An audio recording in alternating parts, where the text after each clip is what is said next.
فرانسیسی فوجی تھا، اس کا ایک پیارا سا کتا تھا، وہ کتا مر گیا تو اس فرانسیسی فوجی نے زمین کھود کر اس کتے کو دفن کیا.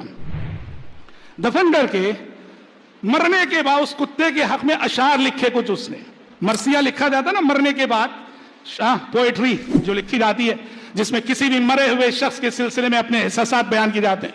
اپنے کتے کو دفن کر کے ایک مرثیہ لکھا اس نے. اس مرثیے کو، ان اشعار کو، اس پوئٹری کو ایک پتھر پہ کندہ کر کے اس قبر پہ اس نے لگا دیا.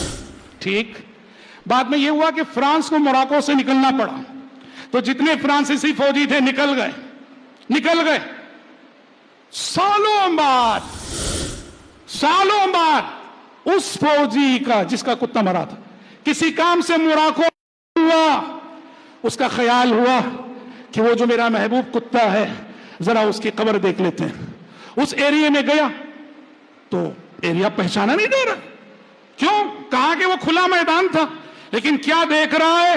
انسانوں کی بھیڑ، بازار لگا ہوا ہے اور سینکڑوں ہزاروں انسان. اس نے کہا کہ کیا ماجرا ہے، یہ کیا مقام ہے؟ لوگوں نے کہا یہ ایک اللہ کے ولی رہتے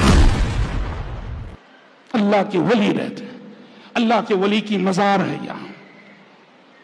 وہ گیا مزار دیکھنے کے لیے. جب وہ دیکھنے کے لیے گیا، اس کی حیرت کی انتہا نہ رہی.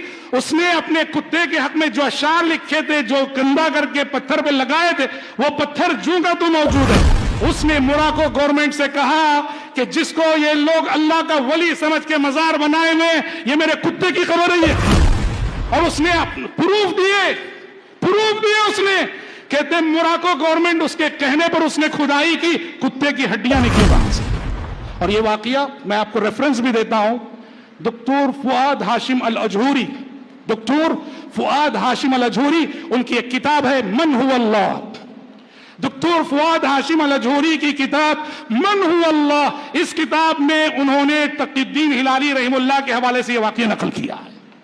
لا حول ولا قوة الا باللہ.